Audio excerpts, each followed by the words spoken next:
This happened a couple of weeks into the summer. I had just graduated high school, and it was my first, and probably last, summer without any real responsibilities, career or academic-wise. Everyone knows the beginning of the summer is the best time of the year. So, it's safe to say that I was living my best life at that point. In Wyoming, there's this popular tradition where the new graduates drive way out into the plateaus and go rock climbing. Well, I'm not actually sure if it's a tradition anywhere besides my school, but I like to think it is. It's kind of a rite of passage thing, celebrating your freedom by doing something that requires a little skill and a lot of nerve. My friends and I had been talking about it for weeks, and we finally decided to make it happen. It felt like the perfect way to kick off what I hoped would be an unforgettable summer vacation. It was me, Alexandra, Nick, and Jack. We've all been friends since middle school, and Alex was the only one with a car reliable enough to make the drive, a Jeep that she was obsessed with and jumped at any excuse to take off-road. She was also the designated driver since she doesn't drink, which worked out perfectly for the rest of us who were planning to bring a few beers to celebrate once we reached the top of whatever plateau we decided to climb. Our plan was to check out the Flaming Gorge lookout first, then drive through the plateau area to find a good spot for climbing. The lookout was incredible, one of those views that makes you remember why you love living in Wyoming. After spending about an hour taking pictures and just soaking it in, we started heading back toward Route 80, taking our time and keeping an eye out for potential climbing spots.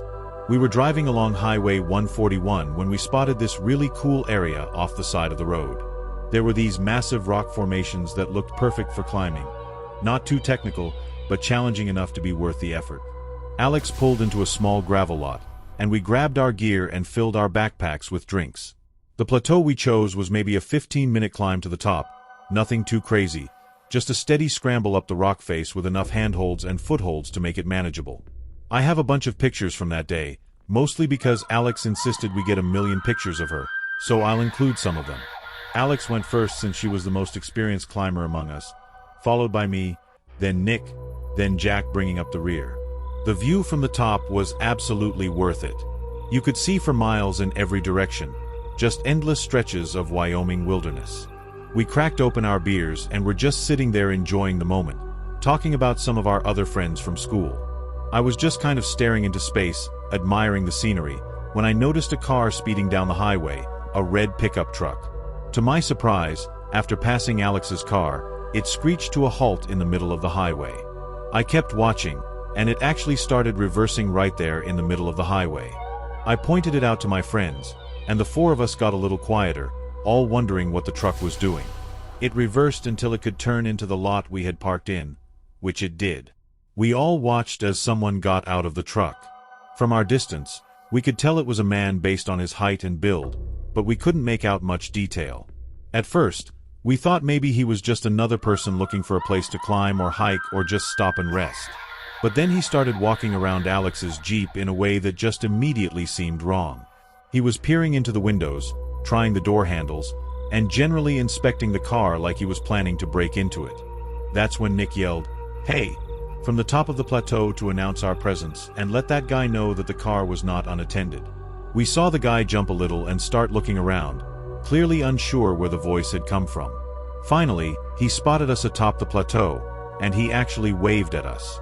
That made us think it was over, that he'd probably get back in his truck, knowing that he couldn't get away with doing anything. To our surprise, though, he kept poking around Alex's car. In response to that, Jack yelled that we were armed, which I still think was a bad idea. We obviously didn't have any weapons with us, but I figured Jack thought the bluff might scare the guy off. Instead, the man looked up at us and yelled back something that made me freeze up. He said, "Me too, kiddo." Then he held something up in the air and waved it around, presumably a gun, but I couldn't tell from so far away. What happened next was like something out of a nightmare. The man started ramming his shoulder and elbow into the Jeep's windows, clearly trying to break in. We could hear the impact even from where we were sitting. Alex was furious and started screaming at him to get away from the car. The rest of us joined in, yelling and making as much noise as possible while we started scrambling down the plateau as quickly as we could safely manage. I've never climbed down anything so fast in my life. By the time we heard the sound of glass shattering, we'd made it to the ground and were sprinting across the lot toward the Jeep. The man saw us coming and yelled for us to stop, pointing what I could now tell was definitely a gun directly at us. We had no choice but to stop and put our hands up. The man told us to throw our phones and wallets on the ground, which we did without hesitation. Then he ordered us to walk backward while he collected our stuff, keeping the gun trained on us the entire time. I was close enough now to get a good look at his face. He was an older white guy, maybe in his 50s, with a scraggly beard and kind of weathered features. Nothing particularly distinctive, which was frustrating because I knew it would be impossible to identify him among a group of generic-looking white men. After collecting all of our belongings, he pulled out a knife and punctured one of Alex's tires.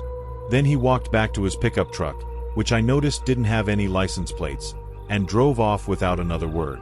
Alex was livid, and I don't blame her. I was mostly scared from being held at gunpoint, but if I were in her shoes, I'd be furious as well. Not only had this guy robbed us and damaged her car, but we couldn't even call the police or chase after him since he'd taken our phones and disabled the Jeep. Jack and I changed the tire as fast as possible, but I'm pretty sure all of us knew there was no way we'd be able to do it quickly enough. Once we were back on the road, Alex drove as fast as she could in the direction the pickup had gone, but he was long gone. We gave up soon after that. Nick knew the way back to town by heart, so we decided to just head home and figure out what to do from there. As soon as we got to Alex's house, we used her mom's phone to call the police. We gave them a description of the man and his truck, but without license plates or any other identifying information, there wasn't much they could do except keep an eye out for someone matching the description. We never heard anything back from the police, obviously, and as far as I know, the guy was never caught. It completely ruined what should have been one of the best days of our summer, and I don't think any of us felt safe going out to remote areas like that for at least a few months. I definitely didn't. My name is Sophia. This happened 3 years ago when I was 19. My older brother Luke had just graduated from college in California, and the two of us were driving cross-country back home to New Jersey. Since he'd been living out there for 4 years, he had accumulated a whole apartment's worth of stuff. Furniture, electronics, books, everything. There was no way he could fly back with all of it. But that wasn't the main reason we were doing it. I mean, a cross-country road trip? Sign me up for that any day of the week. I considered it a summer vacation. Better even. We could have taken the direct route through Nevada and Colorado, but Luke wanted to see more of the country he'd been studying about, and I had never been to places like Zion or the Grand Canyon either, so we decided to take the scenic route along the southern edge. Luke insisted on renting a U-Haul instead of just shipping everything or selling it and starting fresh back home. Honestly, I think he was also trying to save money wherever he could, like a typical fresh college graduate. The U-Haul wasn't huge, but it was big enough that I felt like we were driving a small moving truck across the country. Before we left, both our parents and pretty much every travel forum we looked at had the same warning. Be careful in New Mexico. It wasn't that the whole state was dangerous, but there were stories about scams targeting travelers, along with crime in some of the smaller towns and just generally sketchy situations in the more remote desert areas. Our dad specifically told us not to stop there unless we absolutely had to, and if we did, to stick to major gas stations and get back on the highway as quickly as possible. Luke and I agreed that we'd just drive straight through New Mexico without stopping. We'd fill up in Arizona, drive through as fast as possible, and stop again once we hit Texas. It seemed like a reasonable plan. The first part of the trip was amazing. Zion was incredible, and the Grand Canyon was everything I'd hoped it would be. Driving through Arizona was actually really beautiful in a way I hadn't expected. But somewhere in the remote stretch of New Mexico, our plan fell apart. The U-Haul was getting worse gas mileage than Luke had anticipated, and the gauge was dropping faster than we'd calculated. In hindsight, it was probably a little naive to assume we'd be able to make it through the whole state without stopping. We started looking for the next gas station along the highway, but according to our GPS, it was still about 40 miles away. The gauge was already below a quarter tank, and Luke was getting nervous about whether we'd make it. He pulled over to check the map, and that's when we realized we didn't really have a choice. There was a small town about 10 miles ahead that showed up on the GPS as having a gas station. It wasn't ideal, but it was better than risking running out of gas in the middle of the desert. The town was tiny, probably no more than a few hundred people, if that. It had that weird stillness that some small desert towns have, like everyone's inside hiding from the heat, even though it wasn't particularly hot that day. There were a few run-down buildings, a small main street, and not much else. We didn't see any other travelers or cars passing through, which felt strange since we were still relatively close to a major highway. The gas station was one of those generic places with a few pumps and a small convenience store attached. As Luke was filling up the tank, I noticed we were getting some odd looks from the few locals who were around. Nothing aggressive, just lingering stares that made me uncomfortable. There was this guy leaning up against the convenience store, smoking a cigarette, who I kept catching eyes with, and I had to physically force myself not to look at him. I told myself it was probably just because we were obviously not from there, and we were driving a U-Haul with California plates, but nothing happened.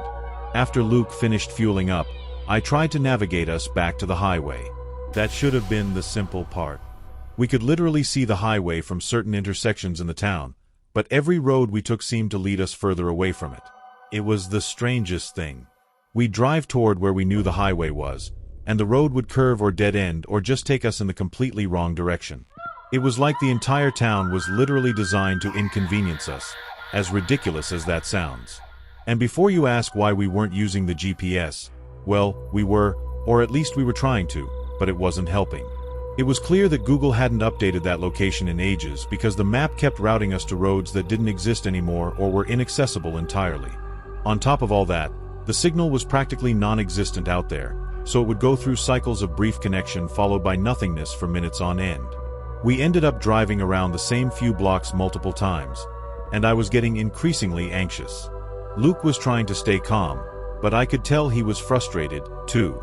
It started feeling more and more unnatural, like there was something uninviting about that place that we were supposed to have stayed away from. I can't describe it, but that feeling of literally seeing the highway, but never being able to actually reach it, was just so bizarre and deeply unsettling. After another 20 minutes of driving in circles, Luke decided to go back to the gas station and just ask for directions the old-fashioned way. I begged him not to, but he practically yelled at me, saying we were literally trapped in the one place we were told to stay away from. I could tell he was pretty freaked out at that point, so I just kept my mouth shut. After returning to the gas station, he went inside while I waited in the van. When he came out, he had this worried expression on his face.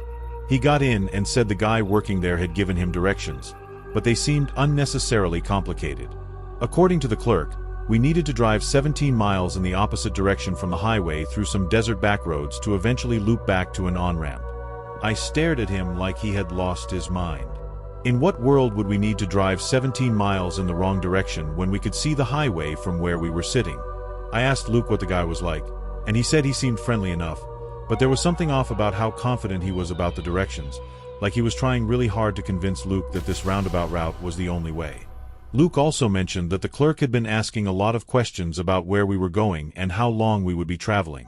Before I could even say it, Luke was like, "I don't trust it whatsoever. We need to get the hell out of here." He just started driving, and I didn't object. He eventually pulled over on a quiet side street to figure out what to do next. The GPS still wasn't functioning properly, and I felt myself beginning to hyperventilate. There was a little part of me that couldn't help but think something really terrible was about to happen. And then, as if on cue, a dusty pickup truck pulled up beside us. I felt my heart starting to race, and I looked over at Luke, who, from what I could tell, was already preparing to speed off should it come to that. The truck's window rolled down, and the guy asked Luke if we had broken down or were lost. Luke stared at the guy for a good few seconds before answering, clearly trying to gauge whether we were in danger or not. I sat there in the passenger seat, trying to control my breathing. That's how freaked out I was. Had I been alone, I don't know what I would have done. After a tense few moments, Luke just said we were heading for the highway. He also described the route we were planning on taking to get there, which I realized were the directions the gas station clerk had given us. I didn't have the best view of the man from where I was sitting, but based on the tone of his voice, it sounded like he got really serious after hearing my brother speak. He asked us if we were crazy and said we should definitely not follow those directions. He went on to say that the route my brother had described would take us toward a really desolate area that was suspected to be a drug-running hotspot. Instead, he gave us alternate directions, then said it was a miracle we hadn't been robbed already, considering how clueless we were and how badly we stuck out, driving a U-Haul and all. Then, before we could even thank him, he drove off. Neither Luke nor I said anything after that. Luke just started driving, following the man's directions. Sure enough, about a mile outside of town, there was this gravel road that was easy to miss if you weren't looking for it. It was the least intuitive, most convoluted highway entrance I'd ever seen, but after following the road for a good while, it did actually get us back onto the highway, and that was that. Luke and I talked a little bit about the whole thing, but I don't think either of us wanted to harp on it too much. We obviously laugh about it now, and our whole family knows the story and asks us to tell it every so often, but at the time, it was the most unsettling thing that's ever happened to us. I'll never forget that indescribable feeling of being there. It was like this mix of dread, anticipation, and anxiety blended into one. My brother described it as a kind of breathless limbo where you're not quite suffocating, but you can feel it coming. I never want to experience that again. This happened 5 years ago, 5 summers ago to be exact. My girlfriend at the time, let's just call her PS, had just graduated from college, with me having graduated a year earlier. We aren't together anymore, but there's no bad blood between us, and I don't regret a single bit of our relationship, even though it eventually fell apart. She was mixed, half Croatian and half Brazilian, and the two of us had always talked about going on a European trip together after finishing college. If there's one thing you should know about PS, it's that if she put her mind to something, she was going to stop at nothing to see it through. Call it the Latin blood, that's always the joke I made. That's just how she was. So, as soon as she graduated, the two of us started planning the summer vacation we had always fantasized about. There was one glaring issue, though. We were both painfully broke, so we'd have to cheap it. The itinerary we ended up settling on was pretty ambitious for 2 people on a shoestring budget.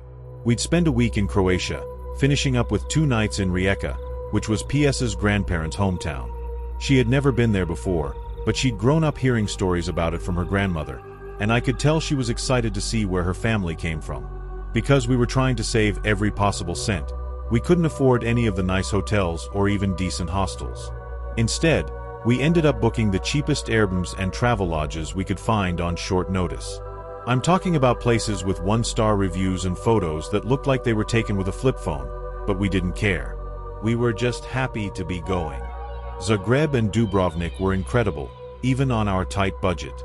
The cities were packed with tourists, which made it easy to blend in and find cheap food and free activities. But Rijeka was different. It's a port city on the northern coast, and while it's technically on the water, it's not exactly what you'd call a beach destination. More importantly, it definitely wasn't a popular tourist spot. Walking around, PS and I were clearly some of the only foreigners in the entire town. That should have been our first red flag, but honestly, we kind of loved it. PS speaks decent Croatian, not fluent, but enough to get by, and I was picking up bits and pieces as we went. We spent our first day just wandering around, talking to locals, soaking up the authentic Croatian experience we couldn't get in the touristy cities. PS is one of those people who can strike up a conversation with anyone, and I'm pretty talkative myself, so we were having a blast just chatting with shopkeepers and random people on the street. Everyone seemed friendly enough, though I did notice we were getting some lingering stares, not the usual curious looks you'd expect tourists to get. These felt different, more intense, but PS didn't seem bothered by it, so I figured I was just being paranoid. On our second day, we decided to venture a little further from the city center to find somewhere authentic to eat lunch. PS had heard about this small restaurant area from someone at our Airbnb. Nothing fancy, just a local center that supposedly had amazing seafood restaurants. It was maybe a 15-minute walk from downtown through some residential streets that felt increasingly quiet as we got further from the main area. The restaurant itself was pretty nondescript, just a small building with a handful of tables inside and a simple handwritten menu taped to the window. But the moment we walked in, I knew PS had been right about the food. The smell was incredible, and you could tell everything was fresh and homemade. We sat down at a table near the window and ordered way too much food. Grilled fish, some kind of seafood pasta, bread, and a bottle of local wine that cost about €3. I remember thinking we'd struck gold finding this place. The food was absolutely fantastic, better than anything we'd had in the touristy restaurants, and it was costing us practically nothing. At one point, I noticed that while we'd been eating, a group of 5 men had come in and sat down just 2 tables away from us. They looked rough, the kind of guys you'd cross the street to avoid in any country. But they were just sitting there eating, not really paying attention to us, as far as I could tell. I was actually kind of surprised I hadn't noticed them earlier. I figured I had just been too distracted by how good the food was or too consumed in the conversation I was having with my girlfriend. I didn't think much of it and went back to eating, but I remember finding it kind of annoying how loudly they were talking. We were about halfway through our meal, just talking and enjoying ourselves, when PS suddenly went quiet. She was looking past me toward the back of the restaurant, toward those guys, and I could tell something had shifted in her expression. Before I could ask her what was wrong, she leaned across the table and said very quietly that we needed to leave right now. I whispered back, asking what she was talking about, but she was already reaching for her purse. She said she was serious, and there was something in her voice that told me I'd better listen.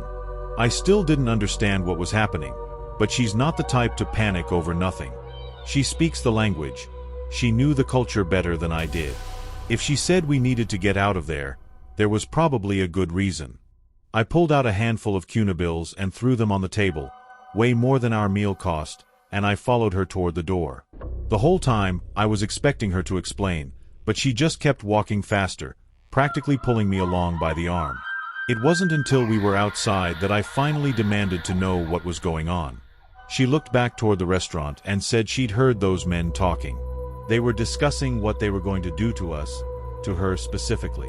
Her voice was shaking a little, which scared me more than anything else.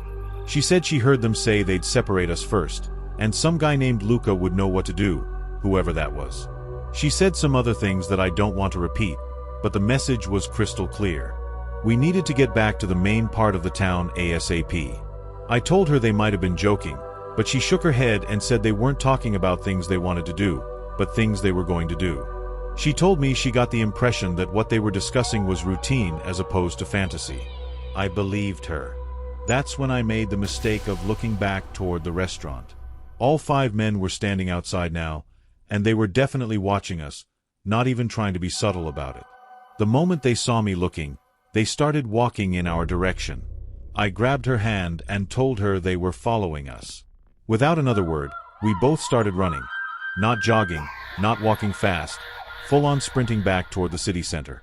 The problem was, we were a lot further from downtown than I'd realized, and the streets between us and safety were mostly empty residential blocks.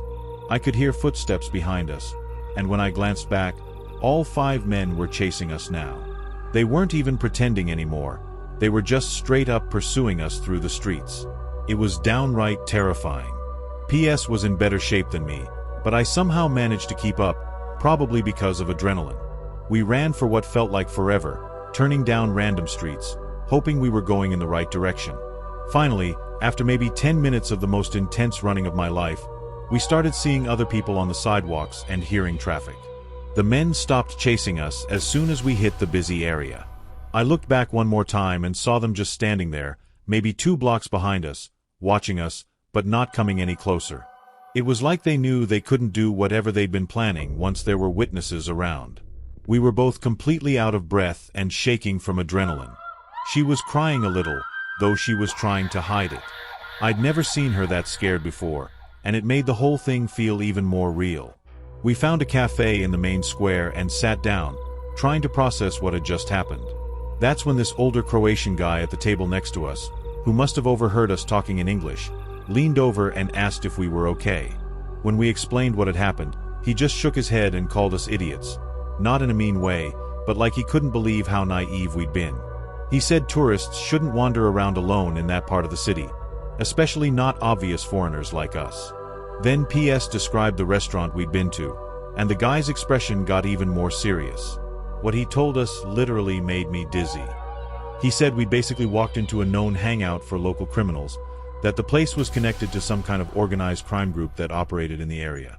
He seemed genuinely concerned for us, like we'd narrowly avoided something really bad. I mentioned something about notifying local authorities, and he just laughed, but he didn't elaborate further. Then he paid for his coffee and promptly left the cafe. P.S. And I didn't linger much longer. We got up after catching our breath and headed straight back to our Airbnb. The rest of our trip was basically ruined. We were too spooked to leave our room except to grab food from places right in the city center. We spent our last day just sitting inside, watching TV on my laptop, and counting down the hours until our flight. Looking back, I'm incredibly grateful that PS had the presence of mind to get us out of there when she did. If she hadn't understood what those men were saying, or if she'd hesitated even a little bit, I don't know what would have happened to us. It's one of those experiences that makes you realize how quickly a normal day can turn into something genuinely dangerous, especially when you're in an unfamiliar place where you don't fully understand the local dynamics.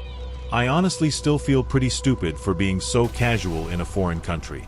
I know that's one of the most dangerous things you can do, especially if you look nothing like a local. We didn't talk much about the incident after we got home, but I know it affected both of us. PS had always been fearless about traveling and exploring new places, but I think that day in Rijeka changed something for her because it certainly did for me.